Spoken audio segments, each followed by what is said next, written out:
कारगिल के गोमा इलाके में वाक़ तारीखी खानका आज भी लद्दाख की रूहानी तहजीबी और समाजी विरासत की जिंदा मिसाल है। हालांकि अब ये इमारतें मरम्मत की मोहताज हो चुकी हैं। वक्त के साथ इसकी पुरानी इमारतें ख़राब हो रही हैं, इसलिए मकामी लोगों और तंजीमों ने इसे ठीक करने की ज़रूरत पर जोर दिया है।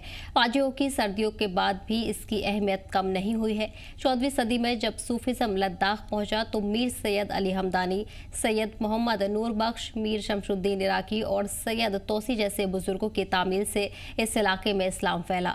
उस दौर में कई खानकाहें बनी, जिसमें गोमा कारगिल की खानका को खास मकाम हासिल है।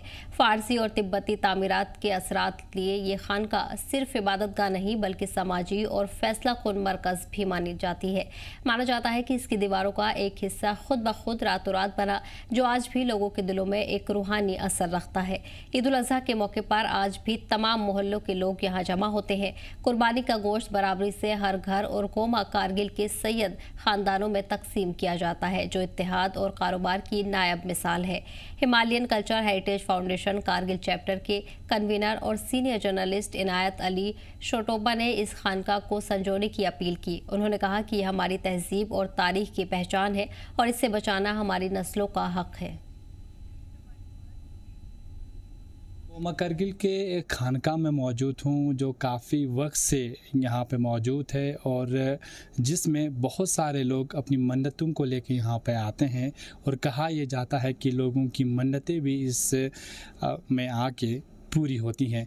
तो इस समय मेरे साथ यहाँ पे कल्चरल एक्टिविस्ट इनायत अली शोटोबा मौजूद हैं, जिनसे हम जानना चाहेंगे इस खानका के बारे में, क्या है इसकी हिस्ट्री और कब से ये वजूद में यहाँ पे आया है और इस खानका की इम्पोर्टेंस क्या है। तो सर, आपका वेलकम करता हूँ मैं ZTV में। तो जैसे कि अभी हम यहाँ पे मौजूद हैं, कहा जाता है कि काफ़ी पुराने वक्त से ये खानका दरगाह यहाँ पे मौजूद है, तो क्या कहना चाहेंगे आप? Thank you Firoz. यहाँ पे आके इस खानके के बारे में लोगों तक पहुँचाना और हमारे जो देखने वाले शाकीन हैं आपके, उन तक इस इम्पोर्टेंट एक हेरिटेज, लद्दाख का जो हेरिटेज है उसके बारे में पहुँचाने के लिए आप आए, उसके लिए शुक्रिया अदा करता हूँ। ये जो खानका है, इसका रिटन कोई हिस्टोरिकल एविडेंस है नहीं, मगर कहा जाता है, जो हमारे बुज़ुर्ग हैं वो कहते हैं कि ये बरू खानका जो हमारा था, जो शाह हमदान के पीरियड में यहाँ पे बना था, उस खानके के साथ साथ यहाँ पे बना है। और कहते थे कि 3 बुज़ुर्ग यहाँ पे आते थे, जो यहाँ पे लोगों को इस्लाम के बारे में प्रीचिंग्स करते थे और ख़ासकर जितने भी रिलीजियस एक्टिविटीज़ होते थे वो यहीं पे होते थे। तो कहा जाता है कि यहाँ पे जो इस जगह को चुना गया और इसमें लोग कहते हैं कि इसका जो क़िबला वाला साइड है, जो हमारा नॉर्थ साइड होता है, वो मौजज़तन उसका आधा दीवार बना हुआ था। तो ये बहुत पुराना एक लोकेशन है। आपको इसके जो लुक्स और इसके जो आर्किटेक्चरल जो स्ट्रक्चर है उससे आपको पता चलेगा। बीच में एक बार यहाँ पे थोड़ा सा रिनोवेशन, हम नहीं कह सकते हैं रिनोवेशन, ये कहेंगे कि इसका जो इंटरनल जो स्ट्रक्चर है वो ऐसे रख के इसके ऊपर जो टीन वगैरह और जो ये पोर्शन है ये बनाया है, वो भी इसको भी बन के लगभग 50-100 साल हो गया है। तो इसका जो हिस्ट्री है वो बहुत ज़्यादा पुराना है, क्योंकि मैंने इस पर एक आर्टिकल लिखा था, उसके लिए मैंने तो जब लोगों से रिसर्च किया, पूछा, तो कहने लगा कि ये शाह हमदान के टाइम का पीरियड का है, मगर इसका कोई रिटन डॉक्यूमेंटेशन हमें कहीं नहीं मिलता है। बट ऑन द कंट्री, अगर हम देखें, बचपन से हम देखते हैं कि लोग आते हैं दूर दूर जगहों से आके यहाँ पे मन्नतें मांगते हैं, इस खानके में आके अल्लाह ताला से दुआ करते हैं, अपने हाजात पूरा करने के लिए दुआ करते हैं। तो लोगों का मन्नतें भी पूरे होते हैं। किसी का बच्चे अपने किसी बे औलाद अगर कोई जोड़ा होगा तो उनको अपने औलाद के लिए वो दुआ करते हैं। कुछ अपना और प्रॉब्लम लेके आते हैं, वो पूरा भी होते हुए लोगों ने देखा है।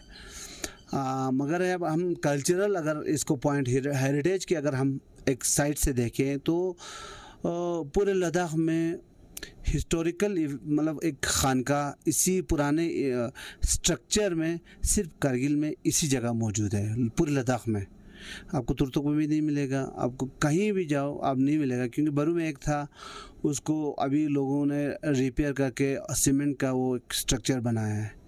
स्ट्रक्चरल जो चेंज किया है, उस जगह का रिलेवेंस है वैसे ही, मगर जो हेरिटेज जो हम कहते हैं, जो इसका स्ट्रक्चरल जो पोर्शन है वो सिर्फ इस खानके का मौजूद है। सर और एक चीज़ मैं जानना चाहूँगा, जिस तरीके से खानकाओं की अगर बात की जाए, शेख हमदान के दौर से जब लद्दाख के अंदर कह सकते हैं, इस पूरे बेल्ट की अगर हम बात करें, जब एक रेवोल्यूशन आया, लोगों ने इस्लाम कबूल करना शुरू किया, उसके बाद ये चीज़ें यहाँ पे डेवलप हुई, तो आज के वक्त में इन चीज़ों की इम्पोर्टेंस कितनी है हमारी सोसाइटी के अंदर?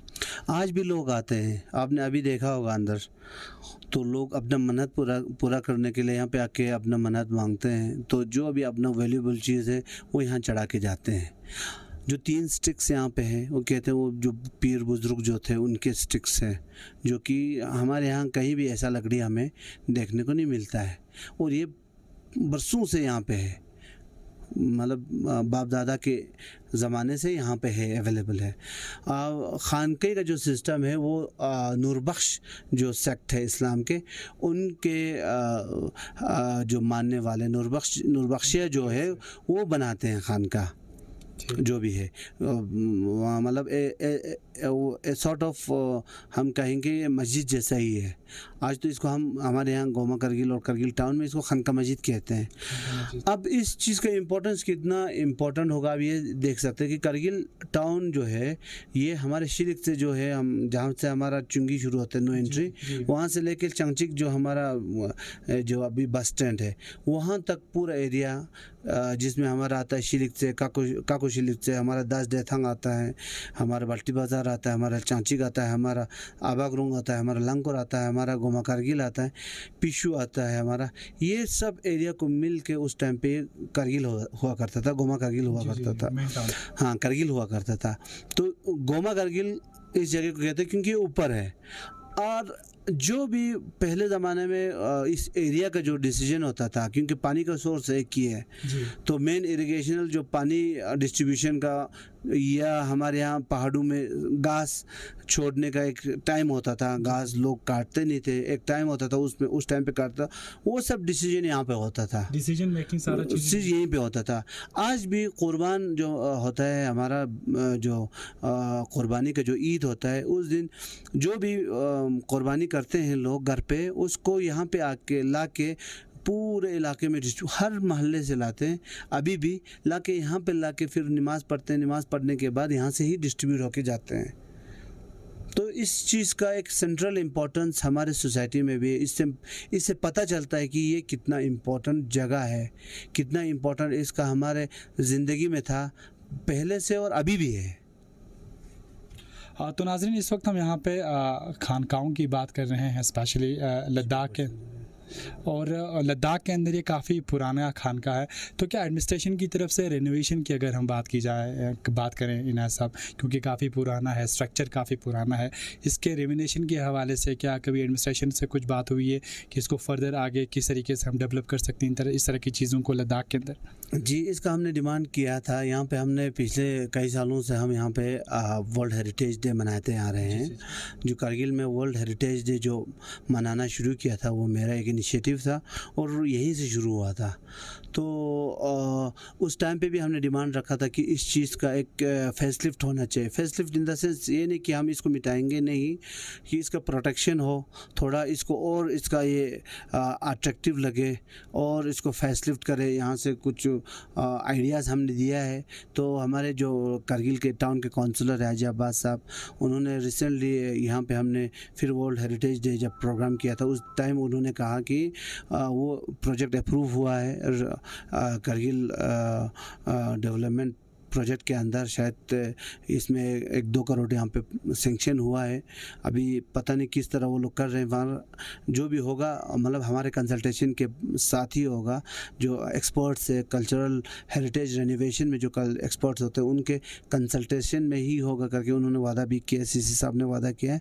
तो उम्मीद रखते हैं कि एक अच्छा ये हमारा हेरिटेज जो साइट है वो यहाँ पे प्रिजर्व रहे, फर्दर हमारे नेक्स्ट जनरेशन के लिए एक यहाँ पे देखने के लिए, हिस्ट्री को जानने के लिए एक जगह मुयस्सर हो, उस चीज़ के लिए हम कोशिश कर रहे हैं।